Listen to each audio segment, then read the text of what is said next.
Welcome, brave souls, to Midnight Whispers. Traverse this realm at your own peril. For within these tales lurk horrors most foul.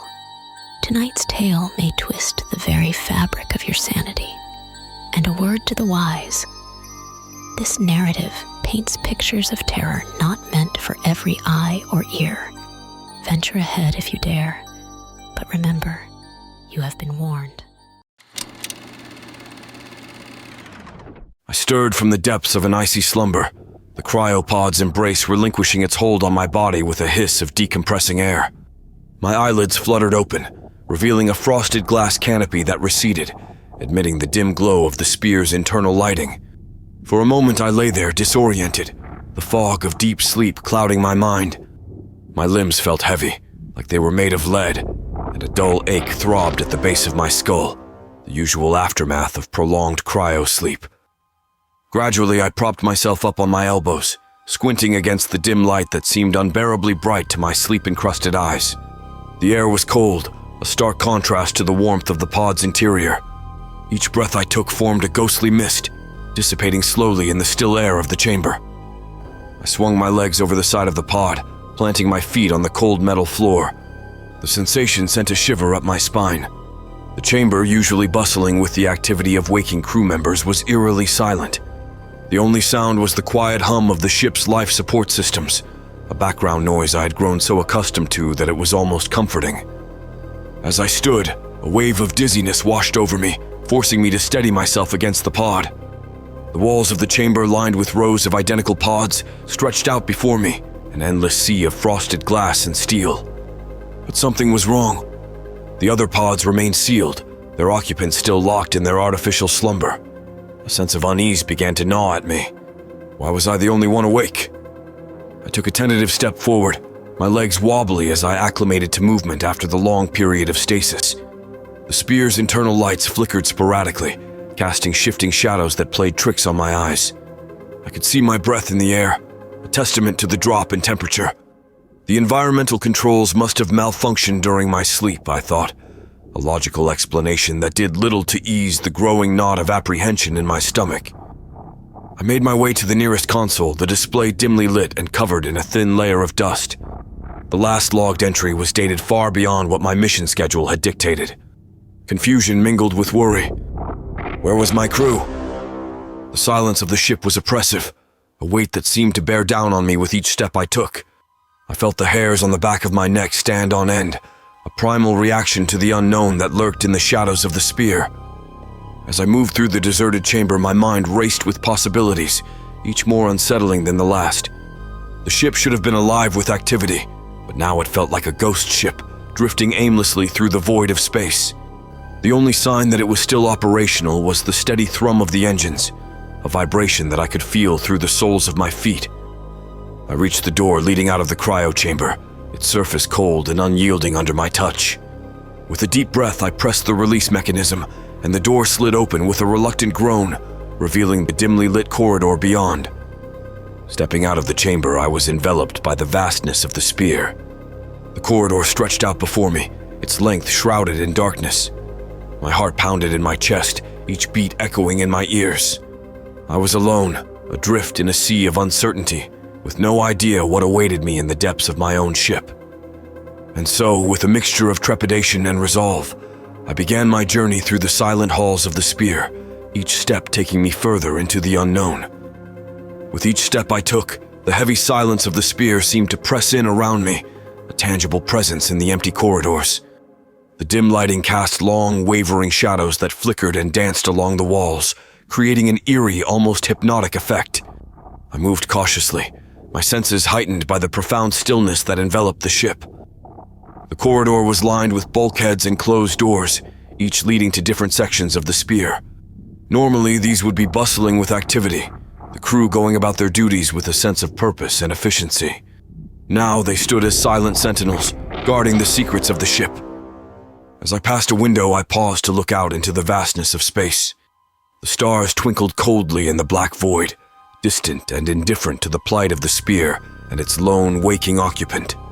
A sense of isolation washed over me, a stark reminder of just how far away I was from anything familiar. Continuing down the corridor, I approached the main control room, my footsteps echoing hollowly on the metal floor. The door to the control room was partially open, ajar in a way that was highly unusual and against protocol. My hand hesitated on the door handle, a sense of foreboding creeping over me. I pushed the door open, the hinges creaking in protest. The control room was bathed in the soft glow of numerous screens and consoles, all flickering with unread alerts and warnings.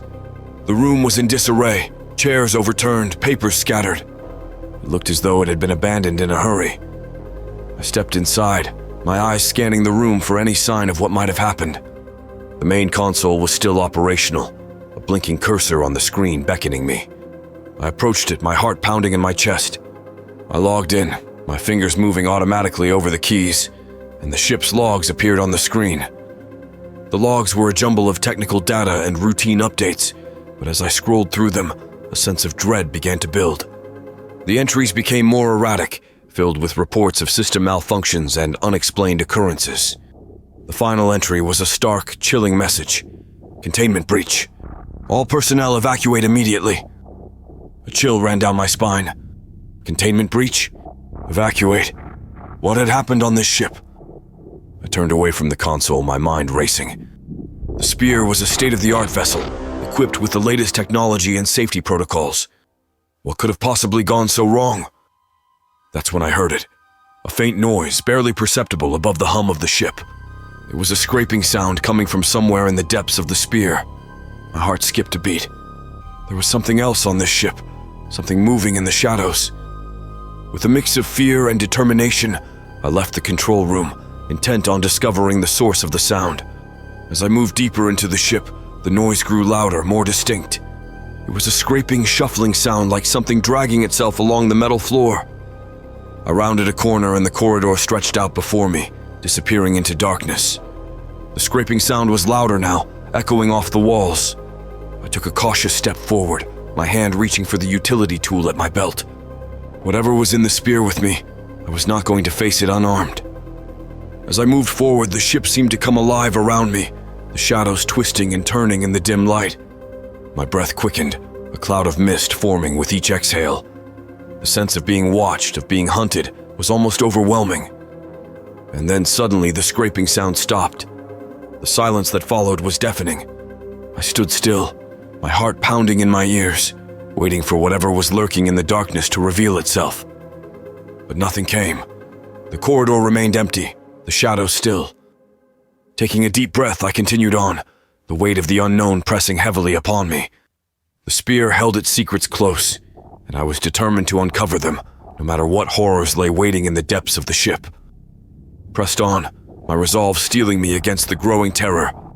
The Spear's corridors, once familiar and reassuring, now felt like a labyrinthine trap, each turn bringing me deeper into an unknown that I was increasingly apprehensive to confront. The silence, broken only by my own footsteps and ragged breaths, was a relentless companion, a reminder of my isolation in this vast, empty vessel. The further I ventured, the more the ship seemed to change around me. The walls, once pristine and utilitarian, now bore marks of chaos, scratches, dents, and stains that spoke of some violent, frenzied struggle. The air grew colder, the chill seeping into my bones, and a faint, metallic scent, like the smell of blood, lingered in the air. I found myself outside the engineering bay, the heart of the Spear. The door was ajar, hanging off its hinges as if forced open by some great strength. A sense of dread pooled in my stomach. Whatever had happened on the Spear, the answers lay beyond this threshold. Gathering my courage, I stepped into the engineering bay. The scene before me was one of devastation. Panels were ripped open, wires dangled like entrails, and the once humming core was silent, its pulsing light extinguished. Amidst the wreckage, I saw something that made my blood run cold, signs of a struggle and, more disturbingly, splatters of dried blood. I moved through the debris, my eyes scanning the room for any clue, any indication of what had befallen my crew. My foot caught on something and I stumbled, looking down to see a discarded data pad. I picked it up, its screen cracked but still functional. The last message on the pad was a frantic, hurriedly typed warning. "It's loose. Evacuate. Can't contain it." The message sent a shiver down my spine. What had they been unable to contain? My mind raced with possibilities, each more horrifying than the last. I pocketed the datapad and continued my exploration of the bay. That's when I heard it again. The scraping sound closer now, accompanied by a low, guttural growling that resonated through the silent ship. My heart pounded in my chest and I slowly turned towards the sound. Emerging from the shadows, its form obscured by the darkness, was a figure, or what once might have been a figure. It moved with an unnatural, jerky gait, its limbs contorted in impossible angles. The faint light glinted off wet, mottled skin, and its eyes, if it had eyes, were hidden in the recesses of its deformed skull. I stood frozen, terror gripping me as the creature shuffled closer, its growling growing louder, more menacing. I fumbled for my utility tool, knowing deep down it would offer little defense against this abomination. As it drew near, a flicker of understanding passed through my mind. This creature, this horror, was the result of the containment breach mentioned in the logs. It was what remained of... No, I couldn't let my mind go there. Not yet. The creature stopped mere feet away from me, tilting its head as if examining me. For a moment we stood there, captain and monster, in a silent standoff in the heart of a ghost ship drifting through space. Then, with a suddenness that took my breath away, the creature lunged. I barely managed to sidestep, my heart hammering in my chest. The creature crashed into the wall, and for a moment it seemed dazed. Seizing the opportunity, I sprinted from the engineering bay, the creature's enraged howls echoing behind me. I ran blindly through the corridors, the ship a maze that I desperately navigated, driven by primal fear. I didn't know where I was running to, only that I needed to get away, to put distance between myself and the nightmare that had been unleashed on the spear. But as I ran, a terrible realization dawned on me. I was alone on this ship with a monster, and there was nowhere left to hide. I ran until my lungs burned, the corridors of the spear blurring into a monotonous loop of steel and shadow. My mind was a whirlwind of panic and disbelief, struggling to comprehend the nightmare that had unfolded on my ship. The creature's grotesque image was etched into my mind, haunting every step I took. Finally, I stumbled into the crew quarters, my breath ragged, my body trembling with adrenaline. The quarters were deserted, the personal effects of my crew scattered and abandoned in a haste that spoke volumes of the terror they must have faced. I collapsed onto a bunk, my mind racing. The spear, once a symbol of human achievement and exploration, had become a charnel house, its halls stalked by a horror beyond imagination. What had been the purpose of our mission? Why had I been left alone to face this terror? Questions circled in my mind like vultures, but answers were as elusive as the shadows that crept along the walls. I lay there, my heart still pounding, when a sudden realization struck me like a physical blow. The creature, the abomination, it was not just some random spawn of space. It was connected to us, to the spear, perhaps even to me. The logs, the warnings, they hinted at a truth too terrible to face. With a surge of desperate energy, I rose from the bunk and made my way to the ship's research lab. If there were any answers, they would be there, hidden among the data and experiments that were the lifeblood of our mission. The lab was in disarray, much like the rest of the ship. Papers and equipment were strewn about, evidence of a frantic, chaotic evacuation. I began to sift through the documents, searching for anything that could shed light on the situation. And then, amidst the scientific jargon and routine data, I found it. A series of encrypted files marked Top Secret Bioexperimentation. My hands shaking, I decrypted the files, and the horror of what I read made my blood run cold. We had been carrying something, a life form, an experiment in biological engineering. It was supposed to be a breakthrough, a marvel of science. But something had gone horribly wrong. The creature, the thing stalking the halls of the spear, was the result of our own hubris, a creation that had slipped the bonds of control and turned on its creators. I sank to the floor, the weight of the truth crushing me. We had played with the very fabric of life, and in our arrogance we had unleashed a nightmare. The crew, my friends, my responsibility. They had paid the price for our folly. As I sat there lost in despair, the ship shuddered. A distant rumble echoed through the hull, a reminder that the spear, adrift and damaged, was still at the mercy of the void. I knew then what I had to do.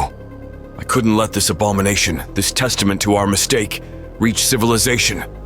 The spear had to be destroyed even if it meant my own end. It was the only way to ensure that this horror remained a secret, buried in the depths of space. With the weight of my grim decision anchoring every step, I left the lab, determined to reach the self-destruct mechanism. The spear's halls, once a testament to human achievement, now felt like a narrowing tunnel, leading me inexorably towards my final confrontation with the creature, the embodiment of our catastrophic arrogance. As I moved through the corridors, my mind raced. I needed a weapon, something more effective than the basic utility tool at my belt. The armory was nearby, but I doubted I would find conventional weapons effective against this monstrosity. I needed something improvised, something unexpected. In a storage closet, I found my answer. Among the various equipment, there was a high-powered plasma cutter used for emergency repairs on the ship's hull. It was heavy and unwieldy as a weapon, but its intense heat could cut through metal. Perhaps it would be enough to stop the creature. I hefted the cutter, its weight unfamiliar but somehow reassuring in my hands.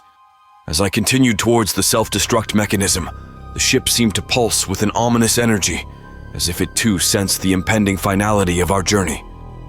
Then, without warning, the creature appeared, its grotesque form emerging from the shadows like a nightmare made flesh. Its movements were erratic, a twisted, painful dance of a being not meant to exist in our realm of reality.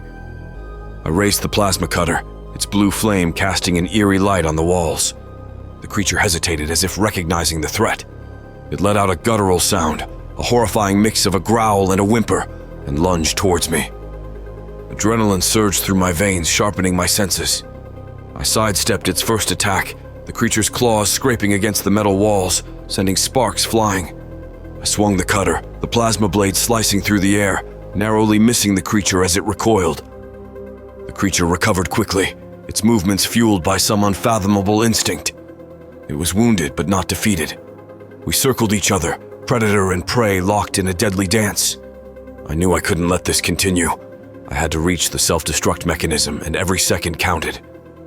In a desperate gambit, I feigned a move to the left and then lunged forward, driving the plasma cutter straight into the creature's twisted mass. The smell of burning flesh filled the air, and a scream, both human and alien, echoed through the spear's halls. The creature fell back, its form disintegrating into a grotesque pile of charred flesh and twisted limbs. I stood over it, panting, the plasma cutter's flame flickering out. The immediate threat was over, but the gravity of my next task weighed heavily on my mind. I continued my journey through the ship, the echoes of the creature's death scream still ringing in my ears. The self-destruct mechanism was in the ship's core, a place I'd once regarded with pride. Now it felt like a mausoleum, a tomb for the ambitions and dreams of a species reaching too far, too fast. As I activated the mechanism, a calmness settled over me. The countdown began, its steady cadence a final countdown to the end of the spear, and the horror it contained. I made my way to the observation deck, watching the stars that had once held so much promise. In those last moments as the spear and its dark secret hurtled towards oblivion, I reflected on the folly of mankind's reach. We had sought to harness the unknown, to play God, and in doing so, had unleashed a terror that defied nature. Now it would be buried in the depths of space, a silent testament to the price of human hubris. And with a final brilliant burst of light, the spear and its nightmare were consumed, lost forever in the cold embrace of the cosmos.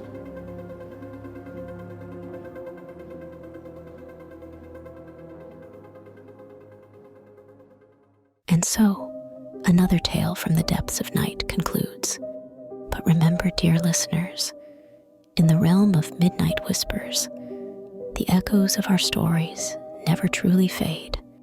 If tonight's tale left you hungering for more, explore our anthology of horrors. For those brave enough, delve into our previous stories and discover what lurks in the shadows. Before you venture back into the safety of daylight, remember to like this video if it sent shivers down your spine. Subscribe and ring the bell, so the whispers of the midnight hour always find their way to you. And should you dare, leave your thoughts and feelings in the comments below. We revel in knowing which parts of our tales resonate with your darkest curiosities. Until next time, keep listening to the whispers. for they have many tales to tell.